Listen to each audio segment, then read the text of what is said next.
E aí pessoal, tudo bem com vocês? Eu sou o William Santos, canal Minha Vida Nada Fácil. Voltamos com mais um vídeo aqui no canal. E roda o VT.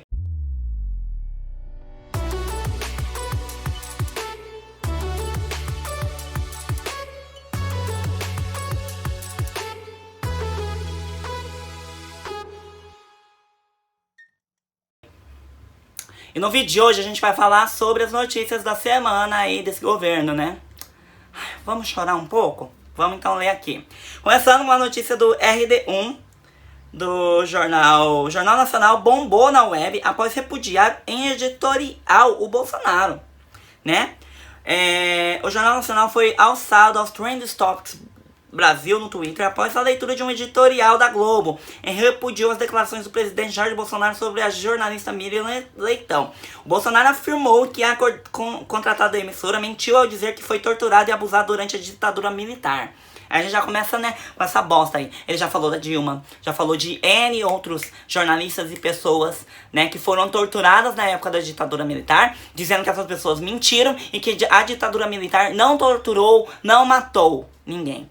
E mais, disse ainda que quem gosta de osso é cachorro, sobre quando foi perguntado se vai revirar os túmulos das pessoas que estão desaparecidas desde aquela época da ditadura militar, né? Quem gosta de osso é cachorro. Ele disse isso. É complicado, né? Quando a gente tem o chefe de maior do estado, de maior poder do estado do Brasil, dizendo coisas horríveis de que não existiu ditadura militar no Brasil, não existiu escravidão. Daqui a pouco é isso que ele vai dizer, né? Não, os negros se escravizaram porque quiseram. É mais ou menos isso, né? Aí nós temos uma notícia do G1, de economia. O Walmart anuncia fechamento de 60 lojas no Brasil. Mas a economia não ia melhorar, Brasil? Não ia? Vamos ler essa notícia que eu fiquei intrigado. O Walmart anunciou na sexta-feira do dia 15 um plano para encerrar as operações de 269 lojas da rede no mundo, o que provocará 16 mil demissões, sendo 6 mil delas fora dos Estados Unidos. No Brasil, a companhia confirmou que já foram fechadas 60 lojas por baixa performance, incluindo unidades de outras bandeiras da rede, que fazem parte da operação no Brasil, as marcas Hiper Bom Preço, Big, Mercadorama Nacional e Bom Preço, Todo Dia e Max Atacado.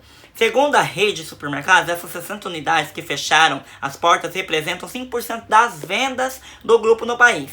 A empresa não informou o número atual de unidades em operação no Brasil, nem os locais em que ocorreu o fechamento. O Walmart tinha recentemente 558 pontos no país, de acordo com a Reuters.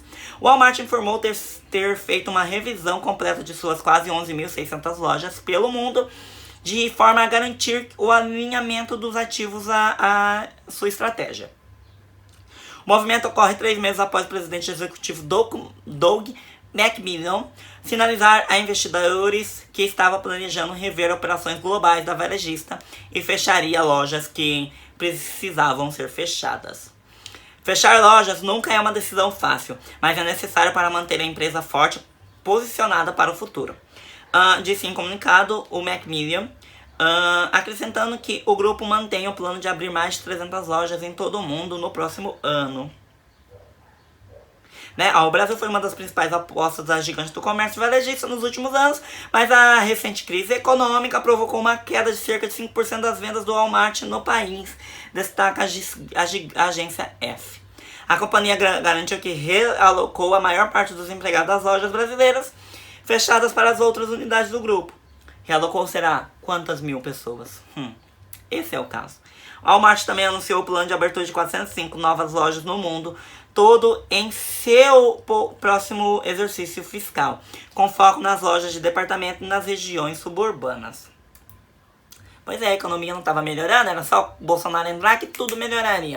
Mas a crise está no mundo inteiro, né? A gente tem que convenhamos. E no Brasil está piorando a cada dia. Política. Se não puder ter filtro, nós extinguiremos a Ancine, disse o Bolsonaro. Ou seja, censura. Presidente confirmou a intenção de transferir a agência para Brasília e disse que quer transformá-la em secretaria. A Ancine tem como atribuições fomentar e fiscalizar o mercado cinematográfico. Ele quer acabar com a cultura do Brasil mesmo, né? Ele quer acabar com tudo que o Brasil produz, né? Esse é o patriota, chamado Jair Messias Bolsonaro. Seu patriota, seu otário. Que votou no Bolsonaro, né? O presidente Jair Bolsonaro afirmou na sexta-feira do dia 19 que se o governo não puder impor um filtro nas produções audiovisuais brasileiras por meio da Agência Nacional no Cinema, a Ancine, ele extinguirá a agência. Vinculada ao Ministério da Cidadania, a Ancine é uma agência reguladora que tem como atribuições o fomento, a regulação e fiscalização do mercado do cinema e do audiovisual no Brasil. Bolsonaro repetiu que pretende transferir a sede da agência para Brasília e disse que ainda não decidiu se o órgão permanecerá sobre a alçada da cidadania ou será transferido para outro ministério. Será que ele vai mandar para os direitos das mulheres e humanos lá da Damares? Vai ter um filtro sim, já que é um órgão federal. Se não puder ter filtro, nós extinguiremos a Ancine, privatizaremos, passarei ou extinguiremos, afirmou o presidente após participar de uma solenidade em comemoração ao Dia Nacional do Futebol. Questionado sobre qual filtro desejaria impor a Ancine, Bolsonaro respondeu: culturais, pô! Culturais, pô! Hã? Ele disse ainda que não decidiu se a Ancine permanecerá como agência reguladora ou se passará a ser uma secretaria subordinada a ele, ligada ao ministério. Não sei qual, se vai ser o do Osmar Terra, ministro da Cidadania ou não, explicou. O presidente voltou a criticar o uso do dinheiro público para fazer filmes pornográficos e defendeu que o cinema brasileiro passe a falar dos heróis brasileiros. Temos tantos heróis no Brasil e a gente não fala dos heróis do Brasil. Não toca no assunto. Temos que perpetuar, fazer valer, dar valor a essas pessoas no passado que deram sua vida e se empenharam para que o Brasil fosse independente lá atrás. Fosse democrático e sonha-se como um futuro que pertence a todos nós, completou. Ele vai querer homenagear, fazer um filme do Brilhante Ustra como herói? Aí teve a repercussão, né? O Bruno Barreto, cineasta e diretor de filmes como O Que É Isso, Companheiro e Dona Flor de Seus Dois Maridos, disse: no caso, o que ele chama de filtro me parece censura. Nem na época da ditadura militar isso ocorreu. Se acontecer, de fato, eu sou contra, claro. Os projetos eram todos produzidos, depois havia censura. Havia cortes, mas os projetos não deixavam de ser produzidos. O Vicente Amorim, cineasta e diretor de filmes como Irmã Dulce, Um Homem Bom e Caminho das Nuvens, disse: as mudanças propostas são ilegais. Toda proposta é absurda. Levar a Ancine para Brasília? Caríssimo. Extinguir a Ancine? É ilegal. Filtrar conteúdo? Censura. Né? Aqui tem outro cineasta, a notícia está aqui embaixo, você vai poder ler. Né? Aí a Débora Seco respondeu, porque nisso ele falou que não pode ter mais filmes sobre Bruna Surfistinha no país, sendo que um filme da Bruna Surfistinha empregou mais de 500 pessoas, deu um retorno de impostos mais de 10 milhões para o Brasil.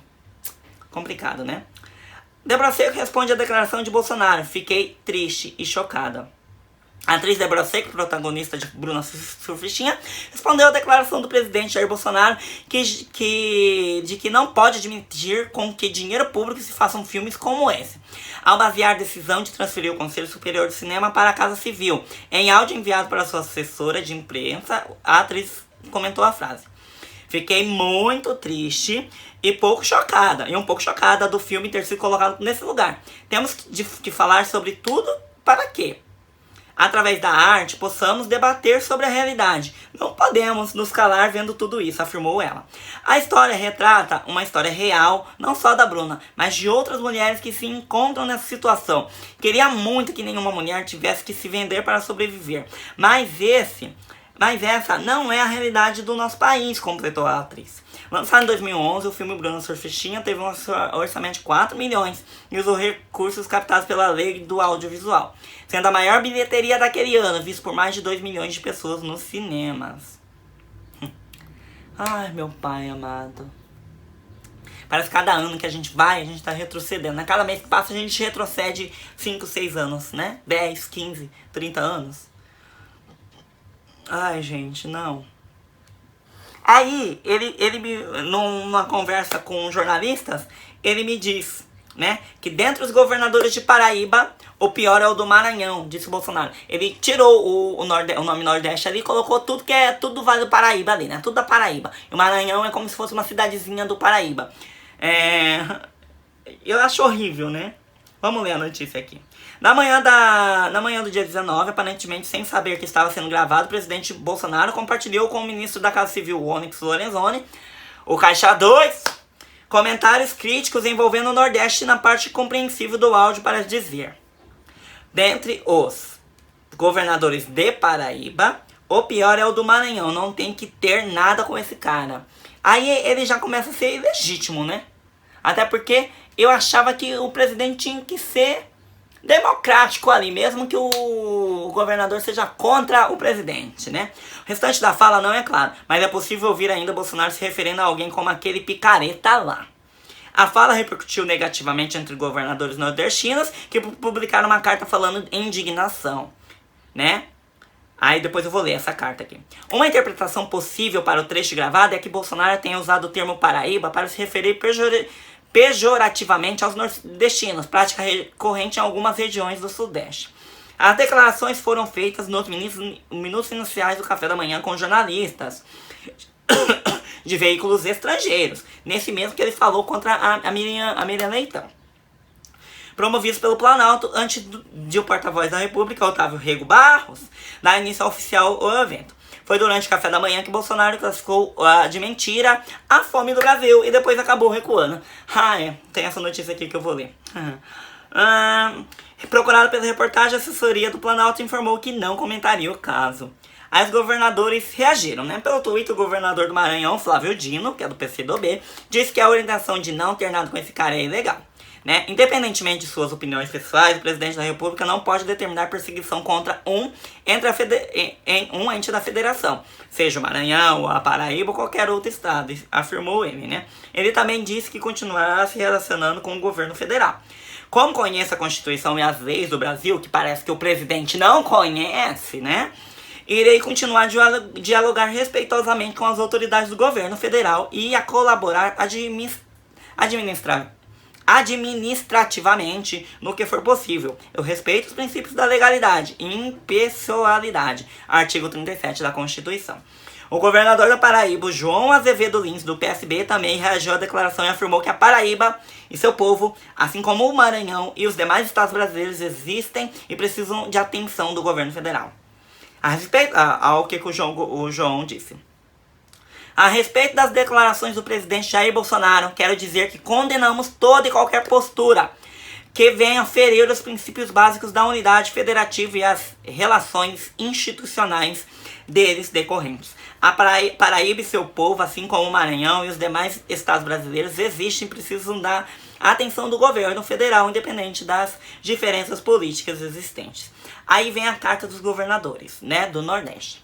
Nós, governadores do Nordeste, em respeito à Constituição e à democracia, sempre buscamos manter produtiva a relação institucional com o governo federal, independentemente de normais diferenças políticas. O princípio federativo exige que os governos mantenham diálogo e convergências a fim de que metas administrativas sejam concretizadas, visando sempre melhorar a vida da população. Que é isso que o presidente tem que fazer e os seus deputados, vereadores, senadores, prefeitos, governadores e demais pessoas que estão lá eleitas pelo povo. Vocês estão para trabalhar pro povo, Bolsonaro, não para você e para sua família. Que parece que é diferente que você tá fazendo. Porque você disse que a mamada ia acabar, que a mamadeira de piroca ia acabar, mas o que a gente tá vendo é só mamadeira de teta de governo mesmo, que é você e seus filhos e seus amiguinhos aí. Aí eles continuam dizendo, ó, recebemos com espanto e profunda indignação a declaração do presidente da República, transmitindo orientações de retaliação a governos estaduais. Durante encontro com a imprensa internacional, aguardamos esclarecimentos por parte do presidente da República e reiteramos nossa defesa da Federação da Democracia. Só queria deixar claro que o Maranhão é o que mais paga os professores, com um valor enxuto das arrecadações dele. Tem outras N coisas que o Maranhão faz, né? Se é pra repudiar, Bolsonaro, repudia o seu próprio governo, que tá tirando faculdades, em vez de... o governo do Maranhão construiu mais uma faculdade lá, né? Em vez de tirar da educação, eles estão colocando mais.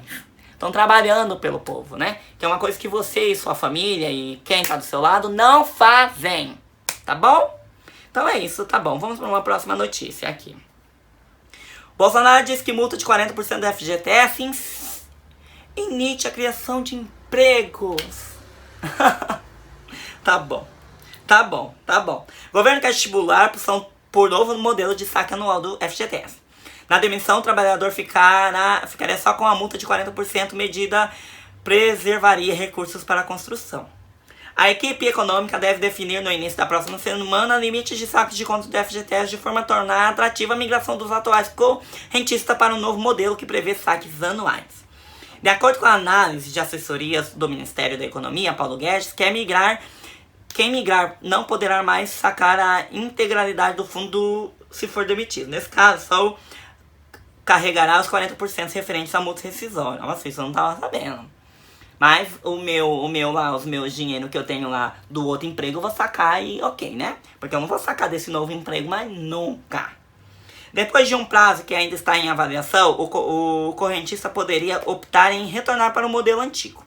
O assunto foi discutido nesta sexta em reunião com representantes do setor produtivo com o ministro no Rio.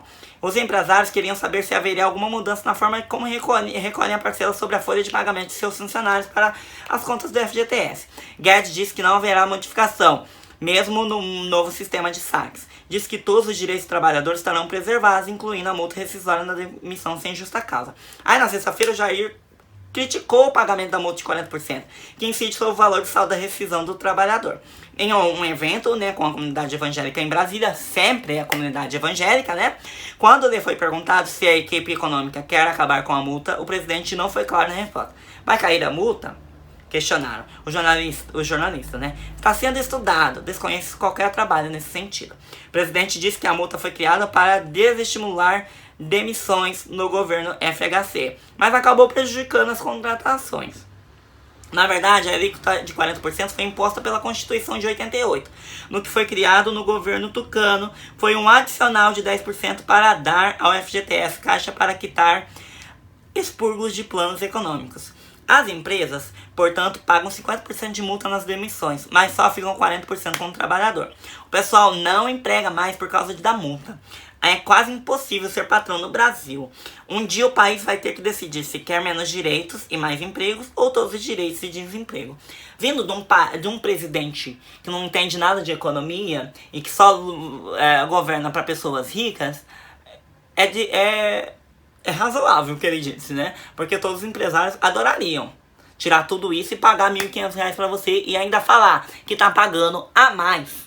A mais. Gente, eu trabalho para empresa privada. Empresário chora o tempo todo. Ai, tá tão difícil pagar os salários, eu não consigo. Filho, você não dá conta? Não trabalha? Eu acho assim. Empresário, é lógico, tem muito imposto. Começa a diminuir de imposto das empresas, não do trabalhador, não os direitos de trabalhador. Começa a diminuir impostos sobre o produto, sobre o PIB, sobre o produto, sobre a exportação, sobre essas coisas. Começa a diminuir esses impostos, que tá caro pro trabalhador, pro empresário, pra indústria, sabe? Mas esses impostos ninguém quer mexer. Vamos mexer no trabalhador, que R$1.500 dá pra sobreviver, né? Pagar aluguel, escola e por aí vai. Não dá não, meus queridos, não dá não, tá? Quando não mexer nos impostos, nada vai mudar, tá bom? E aí, pessoal, tudo bem com vocês? Você já se inscreveu aqui no canal? Não! Como assim? Não, pelo amor de Deus, gente. Se inscreva, curta e compartilha. Eu sei que eu peço isso sempre, mas por favor, me ajuda. Só assim eu consigo crescer e ver como se vocês estão gostando ou não. Me dá um feedback, tá? Aí, vamos lá para a Folha de São Paulo. Ai, que acabou de me dar aqui. Assine. Eu não vou assinar essa porra.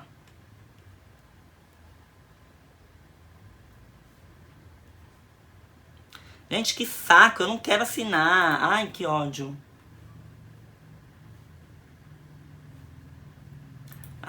Passou. Não vou assinar. Também, todas as notícias do site O Globo estão coisando. Vamos para a Folha de São Paulo. Pretendo beneficiar o meu filho, sim, disse o Bolsonaro sobre o Eduardo. Se ele é o meu filho, eu vou beneficiar ele sim, tá ok? Eu sei, gente, que pai quer dar o melhor pro filho, ok.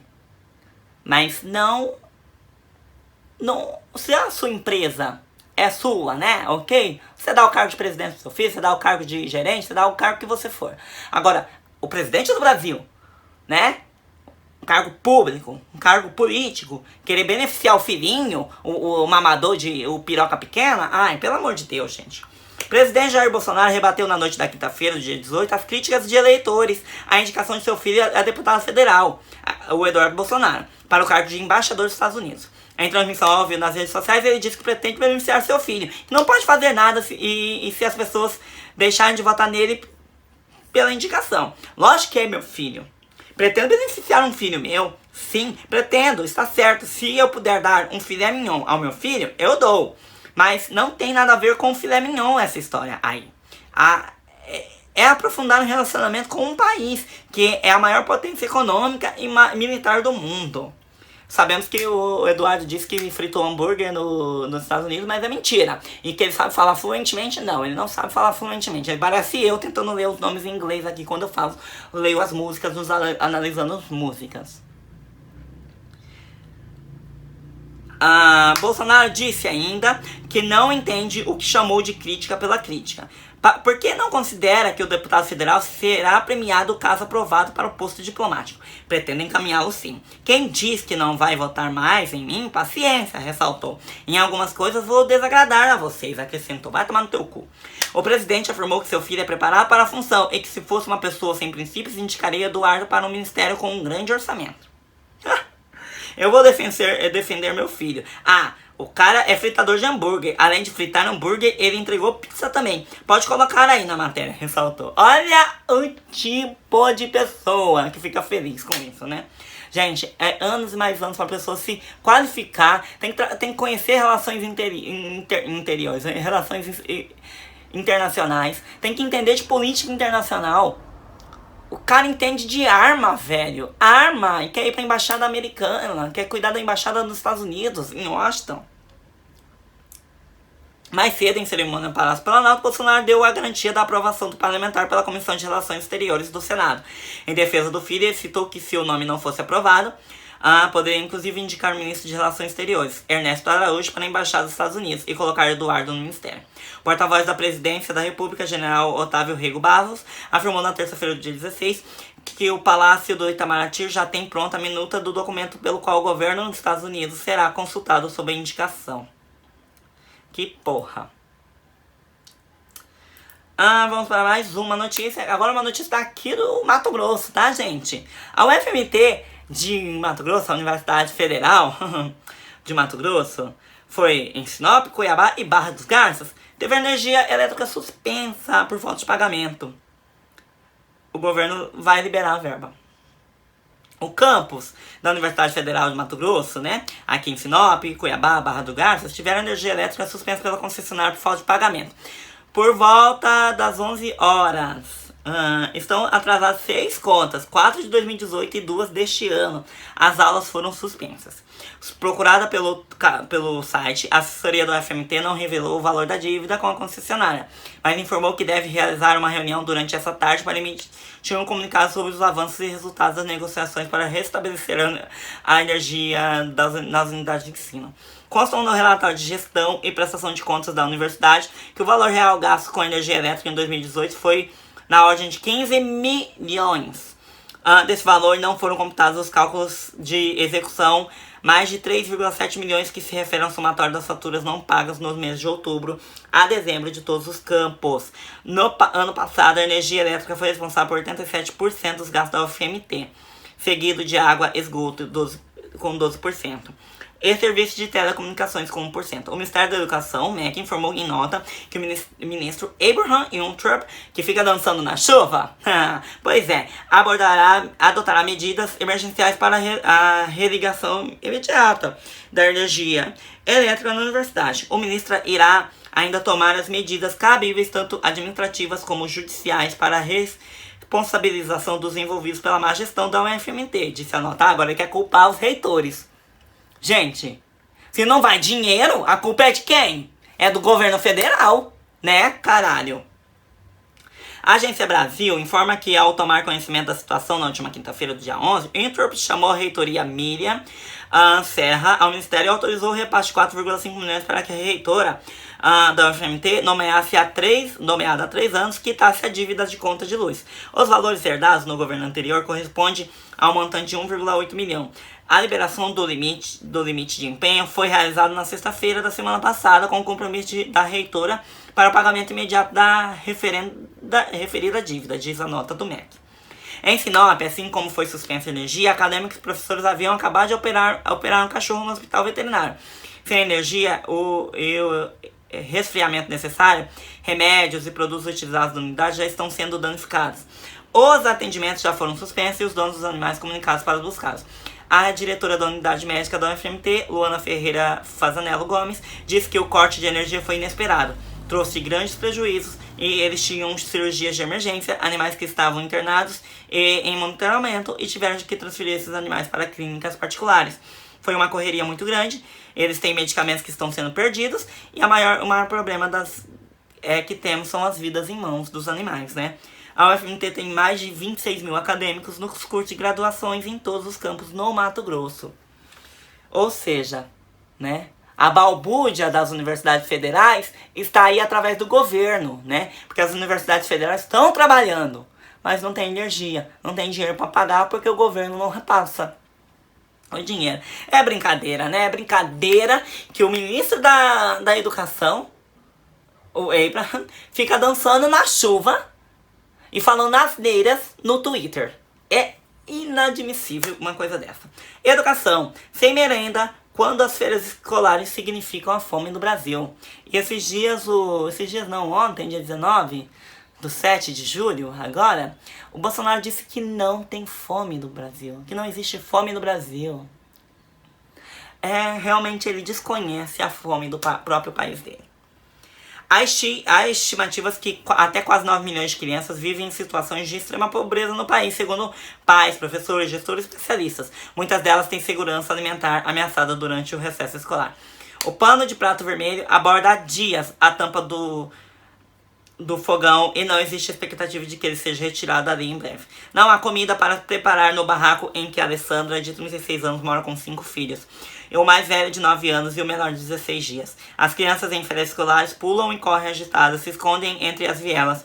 E a Alessandra sabe que em breve chegará o momento em que elas vão pedir para almoçar. Me corta o coração que eles quererem um pão e eu não ter. Já coloquei os meninos na escola para isso mesmo, por causa da merenda. Um pouquinho de arroz sempre alguém me dá, mas as férias complica. Afirma a Alessandra, que desempregada coleta latinhas na favela de Paraisópolis, em São Paulo, onde mora. No dia da entrevista à BBC News, o Brasil, BBC News Brasil, os filhos de Alessandra iriam recorrer à casa da avó para conseguir se alimentar. Gente, essa é uma realidade do nosso país. Da onde a gente vive, da onde a gente tá. É inadmissível que um presidente do Brasil não reconheça que as nossas crianças passam fome, que as nossas famílias pobres e miseráveis desse Brasil, que estão na extrema pobreza desse Brasil, que voltaram para a extrema pobreza desse Brasil, sofrem com a fome. É inadmissível que ele diga que não existe fome no Brasil, porque o Brasil tem fome. É um país riquíssimo em agricultura, em comida, só que o seu povo passa fome. É inadmissível isso acontecer. Eu sei de histórias da minha infância, de quando eu estudava em escola, de crianças irem pra escola só por causa da alimentação. Nunca na minha vida faltou um arroz, faltou um feijão na minha casa ou um pedaço de carne. Nunca minha mãe deixou faltar nada, ou meu pai. Nunca, nenhum dos dois. Nunca. Mas essas crianças não têm de onde recorrer. Vão pedir esmola na rua? Ai, vagabundo. Vão vender drogas? Ai, vagabundo, ladrão, marginal. E aí?